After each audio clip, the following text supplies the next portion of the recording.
Well, hello. Thank you. Thank you. Thank you for pressing play, tuning in to this 100th episode of the Juggle is Real podcast.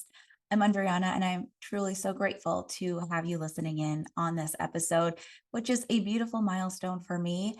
And more than that, as I've been reflecting, and I've been doing that a lot lately, I know I've been sharing a lot. I've really come to this full circle stop where I've been looking at the little things and this what we call this bridge of incidents for what has brought me and led me to where I am today. And as I was thinking and doing some planning for the podcast of what I wanted to share for this episode, I couldn't think of anything better than to have a conversation with the person who is responsible for the Juggle Israel podcast being here and being what it is. And that person is peak performance coach Hina Khan. And she has been on the podcast before. You definitely have to go back and listen in. She was my first episode of 2023, where we talked about setting goals. And wow, if I think back even to then and the goals that I've been able to achieve, thanks to her coaching and her support, I mean, it's been such a beautiful, beautiful expansion. So Hina, I mean, she guides and she mentors people to work through seemingly unbreakable barriers, whether it be creating quantum leaps in their businesses or exceeding their personal goals. She helps people challenge the thoughts and beliefs that are holding them back. And then through this work, those thoughts and beliefs are replaced with ones that help supercharge her clients' growth.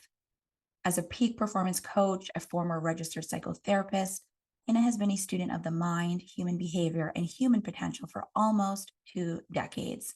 She believes that coaching is a powerful tool for change as one aligns with their purpose, vision, and goals, allowing them to have mastery in both their personal and professional lives. And after training extensively with her mentor, Bob Proctor, Hina is one of the top consultants for that successful Thinking into Results program, and her extensive training at the Distinguished Center for Training in Psychotherapy really anchors her coaching expertise.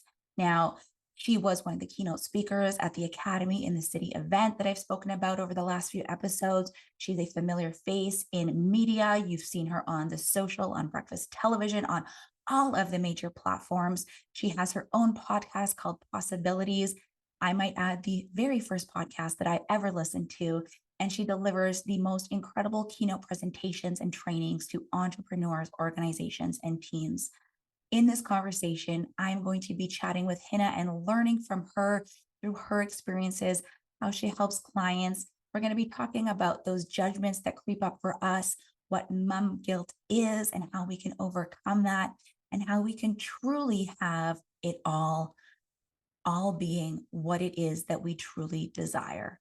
So if that sounds good to you, please join me in this 100th episode conversation. Let's dive right in. Hey, I'm Andryanna Gonco, and this is the Juggle is Real podcast.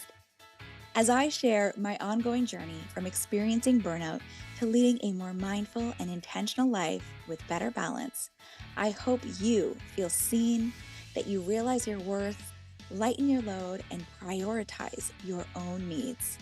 As we hear from leading experts and well-known faces in the wellness, entrepreneurship, education, and motherhood space, I hope you gain insights, proven practices, and learn actionable tools to help you enjoy the juggle of work, family, and everything in between with a little less stress and a lot more ease, joy, and fun. Most of all, I hope you find what you need to simplify, streamline, and supercharge your own journey of better balance and self-love. Are you with me? Let's get started.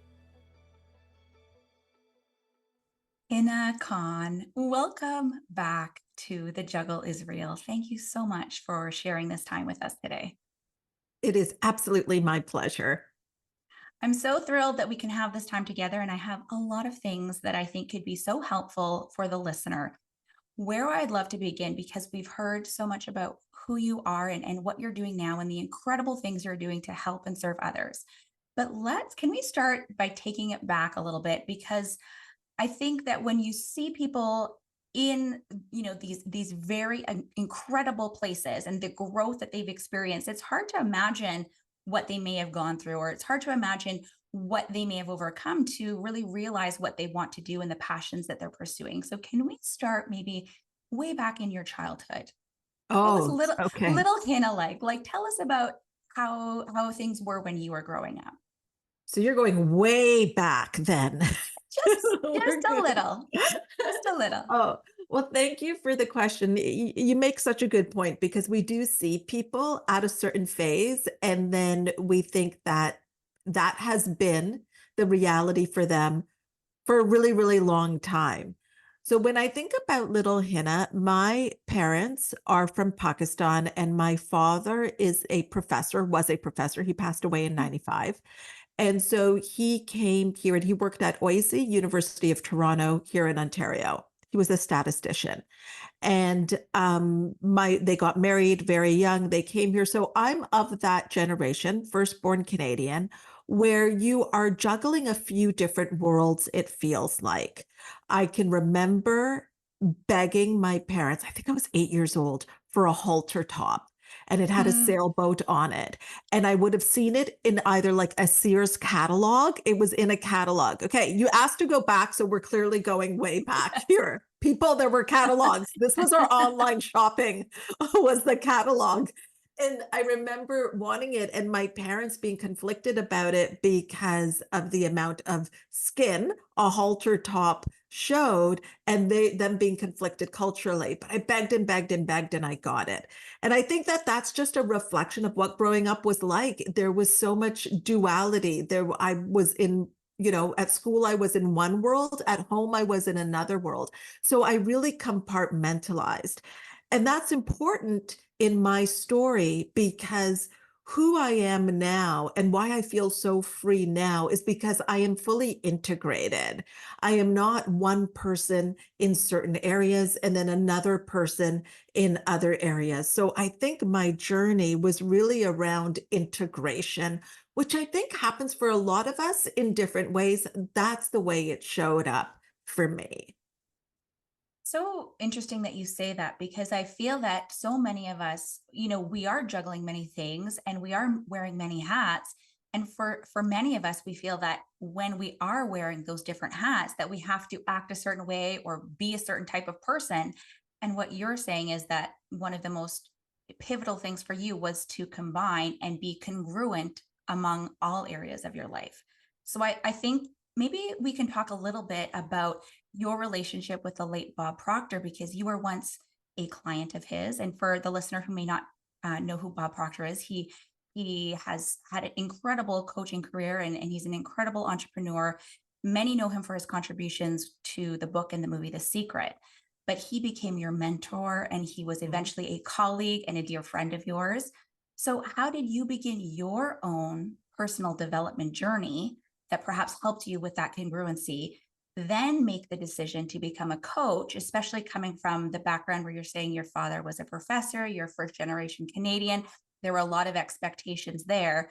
So, what were you seeking when you first started your journey? And then, how did you know that you were meant to pursue this coaching career path? I always knew that I was meant to pursue a path that would be in service and helping others. That I always knew. And then the vehicle was always a little bit different. So the vehicle started off actually in psychotherapy, and it was in one on one therapy that I did. And I did that for many years, and I loved it. And that came from my own therapy. So I did my own therapy and as a client. And I loved that experience and could see the transformation. That's what helped me to become congruent. Was through therapy. And then I wanted to do that as well to serve and help others. And then I wanted to create a bigger impact. And for me at the time, psychotherapy wasn't the right vehicle for that because I wanted to be able to see more people. And in my own growth, I also wanted to be able to be more of me to bring to the table. And psychotherapy is just a different model, at least the way that I practiced it. So then I looked into coaching and I remember hearing about Bob because I had seen The Secret like years ago. And I was like, I wonder if he's still, first of all, God bless him, alive. And if he is, I wonder if he's still like doing this work. Well, not only did I find out he is alive, he was in fact doing this work. And we're talking like he's 80 at this point. And I had the opportunity to meet him and, as you said, become a client first. And then over time, I could see that he saw a possibility in me that I did not see because of my level of awareness. I was aware of creating transformation with clients in a certain way. And he was aware that there were other models that I could tap into. So his belief in me made a huge difference. And as I kind of dipped my toe in coaching, there was a time where I was doing both. And I think probably some of your listeners can relate to this, where you're not quite ready to give up something because there is a security and your identity is in that. I was a psychotherapist and I had done my training, and there was a certain amount of there was a credibility that came with that. Coaching was different. And, even in the psychotherapist world, sometimes coaching can be kind of just downplayed a little bit. So, because my identity was so wrapped up in psychotherapy, I wasn't quite ready to release it. But then when I truly saw, when I removed my ego, when I removed everything, and I thought the difference that I was making as a coach was well beyond what I could do in my psychotherapy practice for me, for the way that it was built. And so that's why I decided to go into coaching. And then the trajectory with Bob, what I love about Bob was always about what is best for the client. He has a program called Thinking into Results, which there are consultants for. When we first met, he told me that he did not think I should be a consultant. And it wasn't because of my experience, it was because he felt I should be doing my own programs. He already saw me there. I didn't see myself there yet. And that is what's happening now. But he wasn't one to say, oh, you should do this because it might benefit him. And I always remember that about him and appreciate that.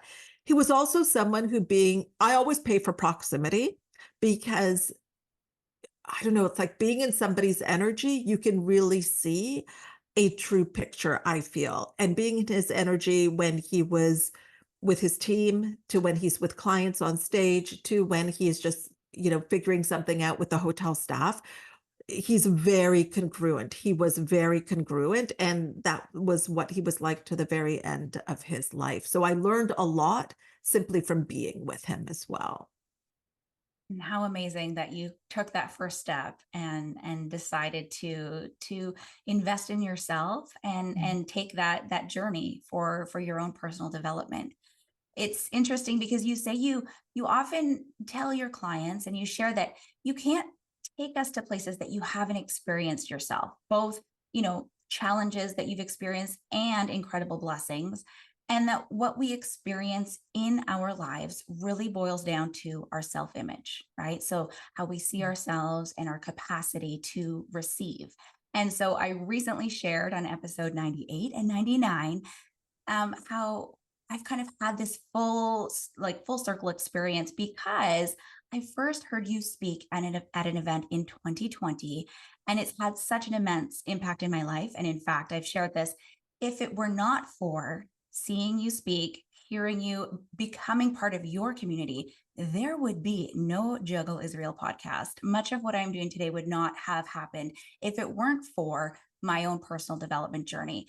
And while your own energy and those key messages that you share today were largely the same as what they were 4 years ago, you've also experienced tremendous growth and many changes in your life.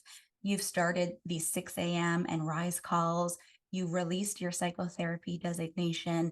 You've hired new coaches for yourself, and you've allowed even more abundance, more love, and more connection in your life. So I've shared my experience, but can you take us through your own realizations and your shifts, maybe even during this 4 year period or more recent period? And how does that all tie into self image? Oh my goodness. I feel like, Andryanna, you could give a masterclass on self image just by sharing what has happened to you over the last few years. I remember, well, is it okay if we go there? Yeah, let's do it. Yeah. Yeah. Okay. Okay. I remember part of your identity was that it was not okay to step out, have the limelight, have the spotlight. It is hard to believe, and I'm sure listeners are like, are we talking about the same person that I've seen on national TV that has this podcast? Um, it's hard. Again, it's like what you said about me. It's hard to see it and believe that that was once a truth because you are literally not that person.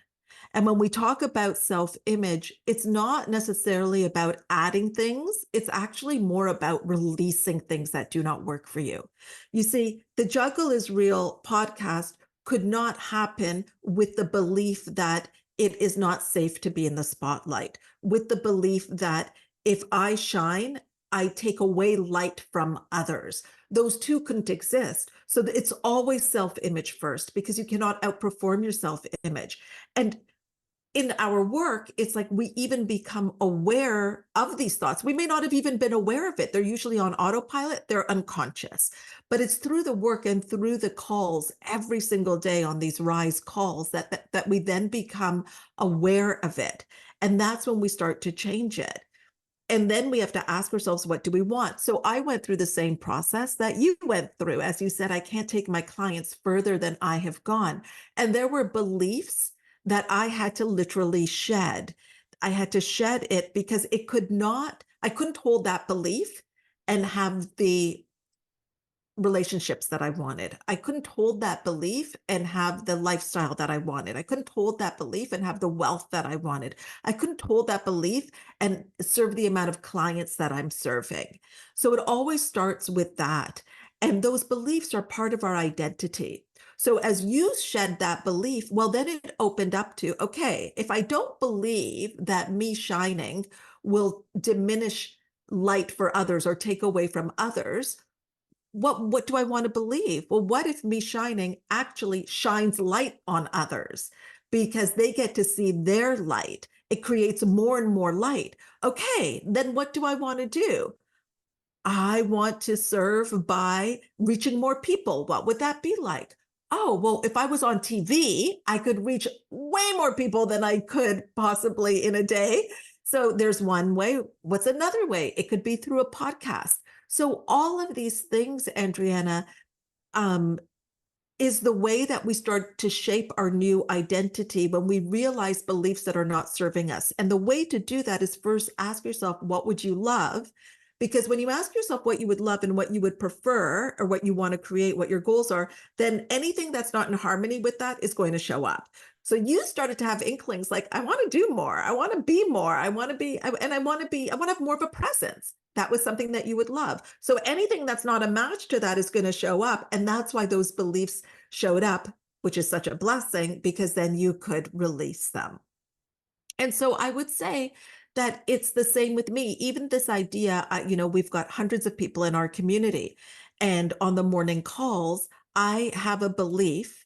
It's not even a belief. I know it that I am so effective that it doesn't matter if there's 5,000 or 5,000 people.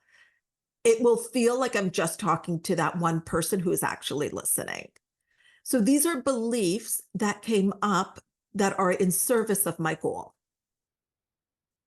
So good. This is so good. While we're on this topic, maybe we can do just a little bit of hot seat coaching for the Sure. listener, Yeah. because I have shared this experience of my own, and I know that your clients have experienced such growth and that ability to release and shed beliefs that are not serving them.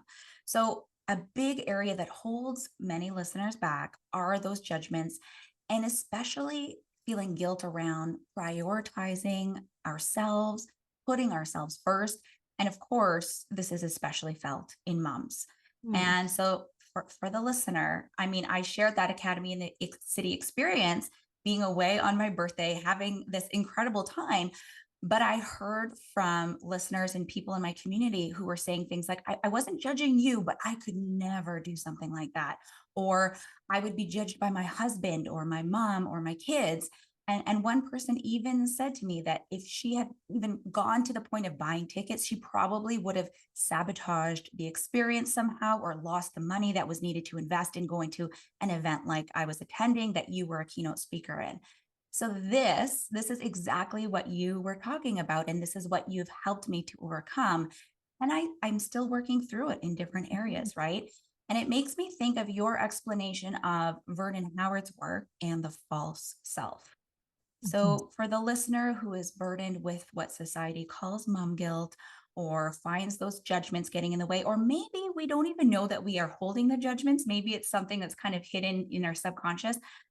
What advice can you share to be able to become aware and then release the judgments, to work through it, to be able to allow more, to be able to take those judgments and create new truths for what you actually want to believe, to have the experiences and the life that you want? I love that you shared your experience about going away for your birthday because you're someone's possibility. Somebody didn't know that that was even an option. Literally, there are people out there, Andryanna, that didn't even know that you're allowed to do that. You mean you can choose for yourself, but and you have children and young children, and you've got a partner, and you can choose for yourself to make a different decision that fulfills you. Did not even know that was in the realm of possibility once you entered motherhood, especially for many people. So, what happens when you do something like that is you give other people unconscious permission to do the same. The other thing that happens is other people, our own judgments and biases come up as we hear information like that. And it's such a beautiful thing if we don't get entrenched in having to defend it and can be like, why am I so triggered by this person who maybe I know or don't even know going away for their birthday? Like, what is coming up for me? So I'm so happy that you did that and you shared that. One of the things that I remember that Dr. Gabor Mate said, which was like stopped me in my tracks, slap in the face, was the greatest gift you can give your children is your own happiness. The greatest gift you can give your own children is your own happiness. That if I could get something tattooed, that would be it. That has made such a difference in my life because from that moment, I made my well-being my top priority. Now, there's different stages and ages with your children as well that we know. At certain ages, there's a different way of parenting or involvement that is required than others. So I think you've got to think about what stage are we at right now, because the stage is going to change. And then you think about what would you love? What would you prefer? So I was talking about this, I can't even remember with who, and I was saying how when the boys were little, I actually did not have them in a lot of after school programs. And we had neighbors that I would see them leaving the house. All the boys, she had 4 boys, they were getting into the car, into the minivan, and they were going across the city to go to taekwondo classes and swimming and that sort of thing. And I would be home. So it wasn't like I was not home. But we made the decision not to do that when they were younger, Andryanna, because it was too stressful. The idea of like getting into the car, going into traffic, eating in the car was something that would cause stress for me. And then my children would feel the stress. And it was not worth it. Now, for my neighbor across the street, she friggin' loved it. She loved it. So for her, her children are not picking up on stress. Her children are picking up on her mom is their mother is happy to do this. And so it's not that one action is right or wrong. It's giving yourself permission to do it the way that works for you. And this is how I truly believe as a parent, you can have it all as long as it's what your all is. My all did not include Julie's all across the street. She was doing her all and having it all, and I was doing mine and having it all, which meant that we didn't do anything after school. We kind of just hung out, went to the park, maybe there we did a nanny share. So maybe I wasn't even here. I may have still been working, Paul, as well. And when I thought about Dr. Gabor Mate, the biggest gift you can give your children is your own happiness. That's where those ideas came from of parenting in that way. So it's parenting without comparison and doing what's right for you. And also knowing the kids are going to be fine. Now we've got my 14-year-old is into basketball. Like it's not like I think sometimes when you're in it, you feel like if you mess this up, you've then screwed up. Like if you don't get them into all of the programs, now it will somehow delay something or they will be worse off later on. I can tell you, I've got two teenagers, that is not the case. So if you're listening and you've got young kids, they will be fine. And it's kind of nice not living in a house that's so stressed out about having to keep up and do all of the things. So my thoughts for those that are feeling judgments is, are we feeling judgment because we feel we should be doing these by somebody else's standards? That's where I find we're judging ourselves, especially in this parenting space. Or is it because it is truly what we want to do and for some reason we're not able to? And if that's the case, then let's look at that and figure out what would be possible. How could you do it if that's what you desire to do? But many times I find the judgments are because we're holding us ourselves up to standards and wants that aren't even ours. The shoulding is really a big thing for It's so so many of huge. us, the shoulding. And I love the distinction that you're sharing is that what is what is your capacity, and from that place, what is your energy, what is your lifestyle, what does your life look like, and how do you want it to look, and then how can you create the life that you want based on what you want, based on what is best for your family, not what the neighbors are doing or what anyone else is doing.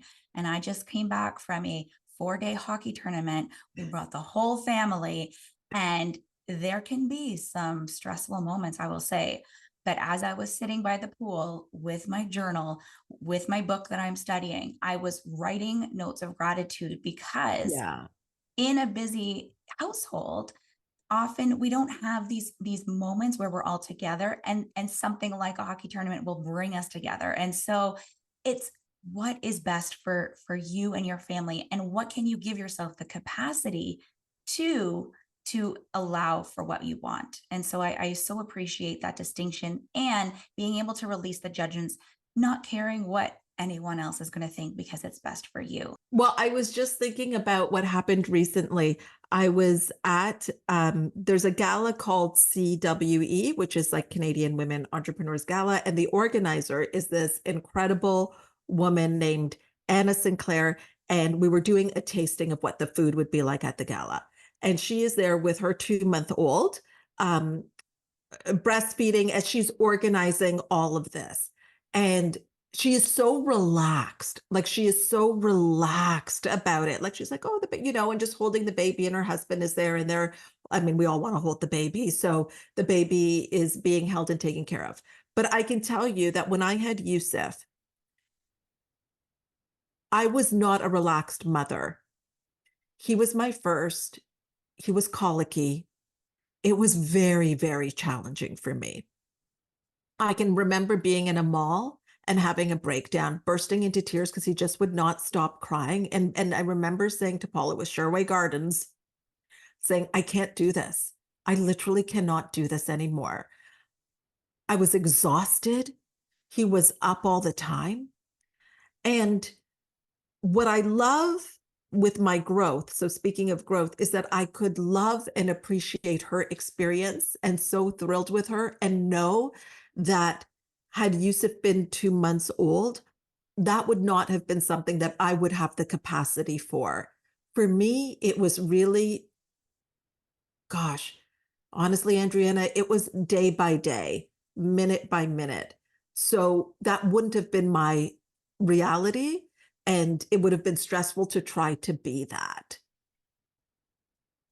So being okay with what is and allowing yourself to say no, release what's not possible, or create the ability to have support, ask for help, Yes. do the things that are going to make you feel a little bit better. your boys are teenagers now, and I love that you can think back to these moments. One of those really impactful moments in your life has been the adoption process of your youngest son, Imran. Mhm. And you've shared this process. And of course, there were challenges, but you held this vision and this belief that your adoption process would be successful. I think I would just love for you to share this story because many of us might be in, we've got the hills, we've got the valleys, and when you're in the valley, when you're in those places where you think that, you know nothing's going my way, it can be hard to see and look upwards and find that light. Can you maybe share this story and what it showed you about the laws of the universe and how it relates to manifestation and how we can truly have what it is that is meant for us and what we truly would love? Absolutely. Gosh, the adoption process, there were many hills and valleys and ups and downs. We had been in it for years and it felt like it was not working. So that's the first piece, is that sometimes things can feel like it's not working because it's not happening on your timeline or in the exact way that you think it should be showing up. But that does not mean it is not working, because clearly I can look back now and see how all of those things that felt like doors were closing were actually leading me to the door that I needed to go through. But you can't see it at the time, and it feels like, oh, I guess this isn't meant for me. But it was one of those things, and maybe you've had this, or your viewers have, where you've got this thing that you kind of wish you could just say, okay, well, we're just not going to do it, because that would just make things a lot easier. And this was one thing that I really wanted to. I wanted it to be one of those things where I could say, okay, we're just not going to do it, because it was so painful to go through the process and feel like it wasn't happening. And then, but it wouldn't let me go. And that, like, it would not let me go. It was like this idea that I couldn't shake, this thought. And then there was something called the Adoption Resource Exchange in Ontario. And I think yeah, was I 40 at the time? I can't remember, but I was older at the time, like around that age. And I was like, I don't even want to go. I'm kind of done. And Paul had said, why don't we just go? And this will be the last thing that we do. And I said, fine. And I said, but if we're going to go, I want and if my child is there, I want a sign. And I don't want just like a little bit of a feeling. Like, I want a hit me over the head sign that I cannot deny. So again, if we look at laws of the universe, that's asking for what you want and being very, very clear about it and making a bold ask. So really asking boldly for what it is that you desire. And then we went, and the way that it works is there's this red binder that has kind of like a one sheet of all the children that are available for adoption in Ontario. And it's heartbreaking looking through it. It was very heartbreaking, and we're looking through it. And then at the very end is Imran's picture. And I see it and I know immediately. And I'm like, Paul, that's him. And he's like, I know. Now, again, if we look back at the laws of manifestation, it's like when you get that, I know, what can come right after it is fear, because it's like, I know. And it's like, oh my God, okay, now what? So we went to the booth of where he was being represented, and we spoke to the person there, Jay. And we told Jay that we were interested in Imran. And we also had brought a little bit of information about our family as well. And we gave it to him. And Jay had said that Imran's worker would be there later in about a couple of hours if we wanted to come back. So we said, sure. So we went out for breakfast. I couldn't eat a thing. I was already like thinking like, oh my gosh, but like, what if it doesn't happen? All of these doubts, everything is coming up. And then we went back and we met Trish, was her name. And the thing is, these people have poker faces. They are not Yes. even giving you any inclination that like you're no validation, no affirmation like that. Yeah, okay. There's no nodding, yes, there's no smiling. It's very much a poker face. And I'm trying to get something out of her, like something that is saying, like, oh, I think you would be good. Nothing at all. So then we're leaving, and there's a little DVD player where there's a little video of Imran, and Paul's like, do you want to look at it? I'm like, sure, we don't need to, but we can. And Imran is playing with, he's got like a little, I think Thomas shirt on. Was that one? Or was it? I can't remember. But anyways, and he's got a little truck or a car, and he's just walking around and playing. And then he goes and he like puts this dog, he like puts his arm around this dog. And I'm like, oh, I gasp. I'm like, that is the exact dog that we just got a week ago. Now, here's what you have to understand, Andryanna. I told you where my parents are from. We don't do dogs. We don't do camping. I did not grow up with dogs. I don't know from dogs. I didn't even know that like dogs, when you get the same breed, they look exactly the same. It was a friggin' dash hound, black and tan. Who has that? We got the exact same one. And for me, that was the hit me over the head sign. I went back to Trish because I thought if anything can crack her, it's going to be this, the dog. And I told her, I said, Trish, we have the dog. So I wanted her to also know that this was her sign as well. Nothing. She gave me nothing. And then it was it was quite a few months. But what I did was, this is again where we work with the laws. I have a choice. I have a choice of what do I want to believe. And so I cut out the picture that we had in that one pager and I put it in my wallet beside the picture of Yusuf, because from that moment I had two boys. People had said to me, don't do it because you don't want to get your hopes up, because what if it doesn't happen? If it doesn't happen, I'll be devastated. But not going for it is not going to lessen the hurt of that. So I made the decision that I was going to go all in and allow myself to be completely devastated if that's what was to happen. And then I would imagine when I was walking that I was holding both boys' hands. I would think about what it was going to be like for them to share the room. There were things where it felt like we were getting close and we were really being considered, to then it being off the table. There were many. So that was in April that we saw that picture. And throughout the whole summer, I remember when Jay and Trish came to the house. They had to come to the house and look at it. And I was saying to Yusuf, was 4 at the time. I'm like, Yusuf, name it, whatever you want. Just behave, please. You name it. Disney, what do you want? iPad, what do you want? You got it. This is your time. And I remember when they left, first of all, the house has never been that clean since. Yeah. We could have sold the house. Like, it was in pristine condition. We could have put a for sale sign and we would have gotten top dollar. And but when they left, I felt defeated. And I was like, Paul, it's not going to happen. I didn't do well. And Paul's like, it's not an audition. It's not like they're like, oh, you weren't cheery enough. And he was like, it was great. It was great. And so it's holding the faith when you truly do not know. It's holding the faith when it looks like, oh, okay, it looks like it's happening. We're having another meeting, to they're delaying things, or they need more information, or they need more information, or now the information has been set somewhere else and these people don't know you and they're the ones making the decision. And then we got the message that year on Labor Day weekend on the Monday. And it was just a few days before it was before his 3rd birthday that we were chosen. And that was out of 25 families. Yeah, 25 families, Andryanna, that we were in with, but I didn't know that. And so I was only focused that he was ours. Sometimes when we tell him there were 25 other families, he's like, and I got stuck with this one. I was like, yes, you did. Yes, you did. And we prayed for you. So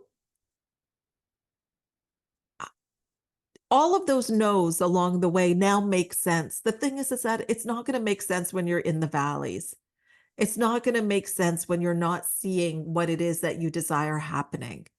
That's the part that you have to allow it to unfold, not get emotionally involved in, and stay with what it is that you desire. We got something, honestly, Andryanna, that I couldn't have imagined.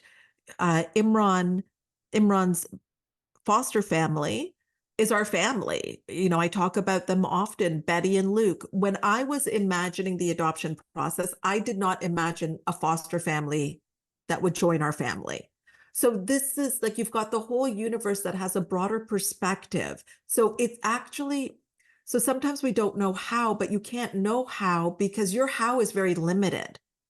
It can only be based on what you're aware of.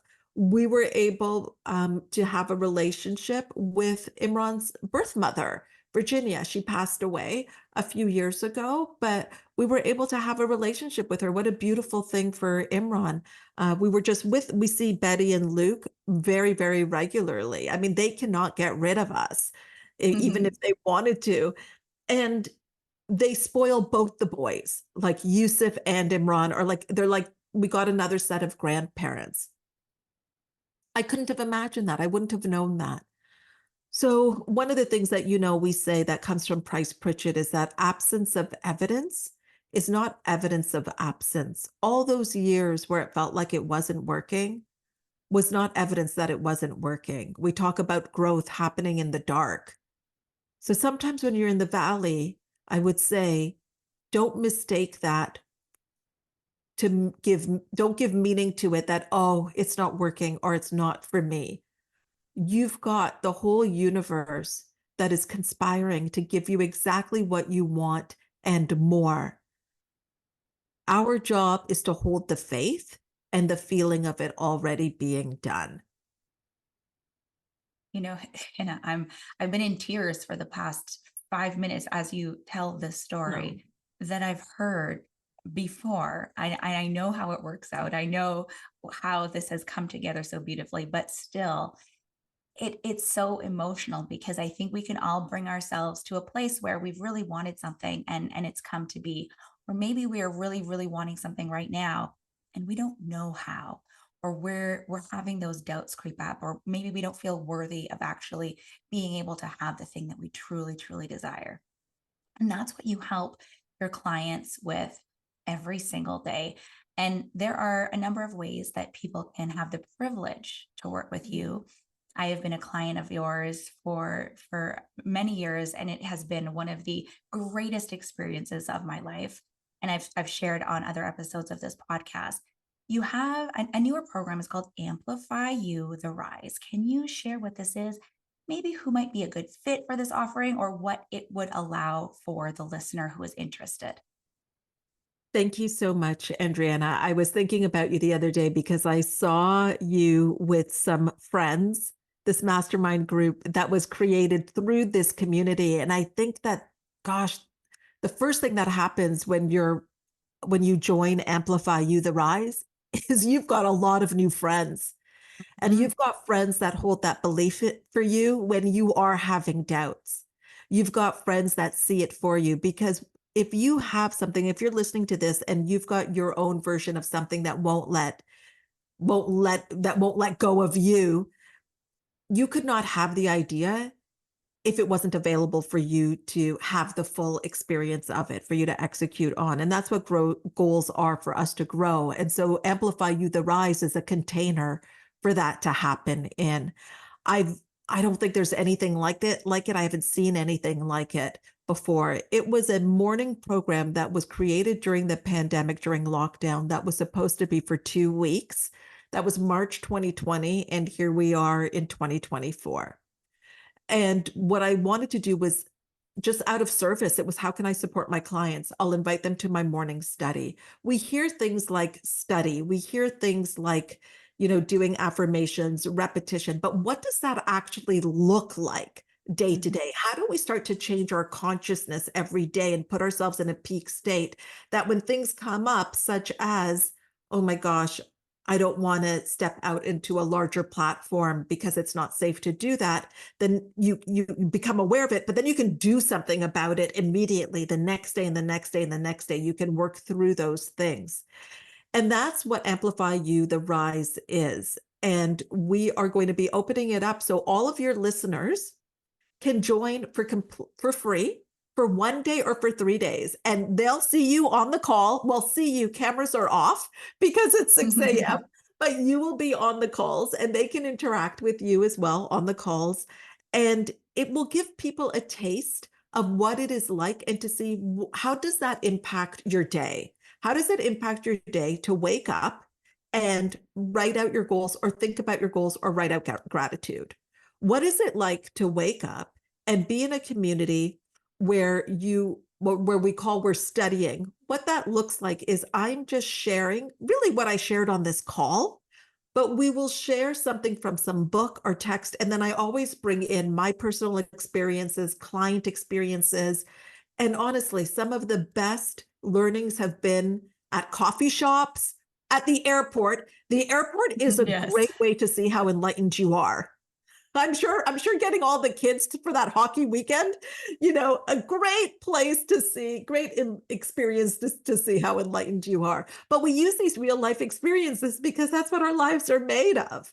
And what we have found is more people get more done by noon than you would in an 8-hour day, not because you're hustling, but because you're so clear. You're so clear on what your priorities are. You are so focused. You are literally energized. Being in that community and the chat and just listening, and you can fall asleep. Some people fall asleep. Some people are getting the kids ready for school. It's all perfect. What you need to hear, you're going to hear. And then for those in a different time zone, we have a watch party that happens, and there's the recording. So, regardless if you can physically be there live at 6 a.m. Eastern, you want to sign up for this because it could be what you've been asking for to help you bridge what it is that you desire and bringing it into the physical, into form. And this can be the container in the vehicle. And the beautiful thing is that if it's not for you, um, that's fine. It may also be that you decide to create your own morning routine out of it as well. So that is what we have right now. And we used to not offer it even as a program that people could just purchase on their own. And I'd been asked every year, can we just do it? Can we just? And I was like, no, no, no. And that has changed this year as well. But the first thing is to even see if you like it, is to come to those free sessions. Yes. And I mean, it wouldn't be a 100th episode if there wasn't something extra special, right? So like Yes. this, I mean, this is your offering, but like, please, I'm so thrilled that you're opening up these life-changing calls in this open house. So it's from May 22nd to 24th. All are welcome. And I'm going to put a link in the notes for this podcast episode. So it's completely complimentary and free to join. I can speak to the power of this morning routine. I mean, I do a programming of my coffee the night before, and as I'm like scooping it in and setting the timer for 5:30 in the morning, I'm like excited. I'm like, I can't wait for how tomorrow is going to come together and what we're going to think and talk about. And it is so incredible. I never thought I was a morning person. I'm now happily waking up to, put my earbuds in. This is time for myself. Yeah. And I speak to authentic self care all of the time, but this is how I choose to put myself first and prioritize myself so that when my kids do wake up, sometimes it's during the call, sometimes it's after. Those are the mornings that are extra great, right? When I've had the full hour to myself to really focus and turn inward. But sometimes we're watching shows, sometimes I'm making a bagel at the same time. It's absolutely life changing. So thank you so much. The link is in the notes for this episode. Join Hannah, join me for this open house so that you can experience it as well, because I talk about it so much on this podcast. Now, I'm going to let you carry on with your day, the most amazing days that you have. But a final question that I like to ask all guests is about their own ongoing journey with authentic self-care. And you are a woman who wears many hats, even though you are congruent among all of them. I'm sure the juggle may feel real in your life at times, but how do you consciously choose those authentic self care practices for yourself to help you manage everything on your plate? As we close out the interview, I'd just love to hear one thing that you are doing for yourself, Hina, and then something that you're not doing or saying no to that helps you to be more mindful, feel better balance in your life, and allow you to show up for all of the people you're serving in your best light.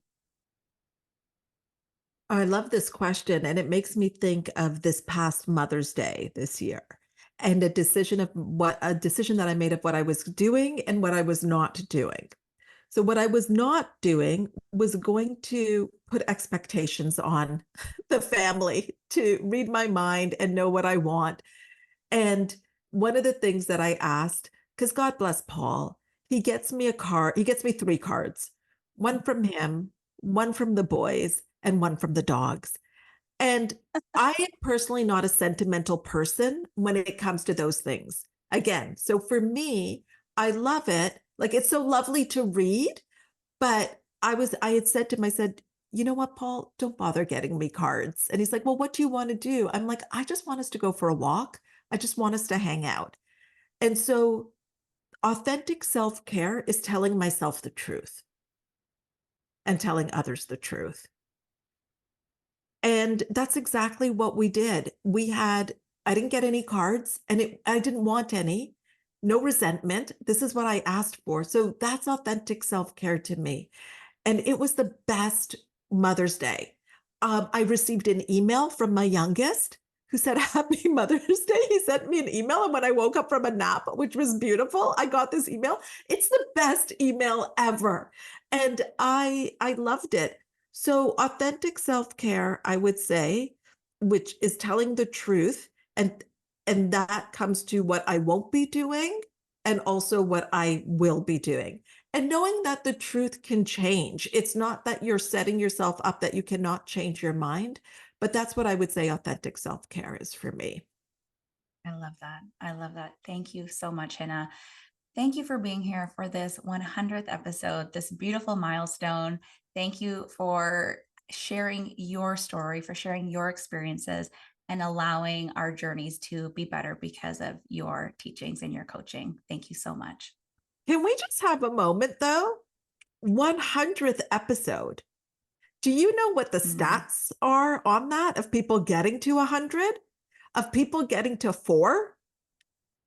Well, I remembered last year when I did my 50th, and I think it was something like only 8% of all podcasts get to 50 episodes. So I haven't checked for 100, but I'm so grateful to be here. Absolutely. And that's a decision that you made. And look at how many people you're helping, Andryanna. Congratulations. What an honor for me to be on your 100th episode. That's why when you asked, you're like, I'm like, if it works, if it works, Charmaine, make this work. So thank Aw, you. Thank you for thank having me. I'm so honored to be your 100th episode guest. yes. And like I said, if it wasn't for you, we wouldn't be here at all. So Oh, truly, truly, thank you so much. thank you. Well, I'm just on cloud nine, my friend. Thank you so much for tuning into this episode. I hope that it gave you that nudge, that push to really dive deep and think about what you truly would love and allow yourself to have it. Now, we mentioned that Hina is having an open house this May 22nd, 23rd, and 24th. It would be such an honor to share these calls with you. Please head to the notes for this podcast episode where you can register for free to enjoy this morning routine or listen to the recordings and have this in your life as well. If you enjoyed this episode, please share it with a friend, someone who could benefit from hearing from Hina as much as we have. Please rate this episode in Apple Podcasts, write me a short and sweet review, and do all the things. Subscribe, share to your socials. You can tag me at Andryanna G. That's ANDRYANNAG on Instagram, and shoot me an email, send me a DM. Let me know what your thoughts are, how this has helped you. It's been such an honor to share these past 100 episodes with you. And let me tell you, we have some incredible, incredible ideas, interviews already recorded, and amazing things happening for this podcast. So be sure to have been subscribed, and we will see you here for another episode. Take good care.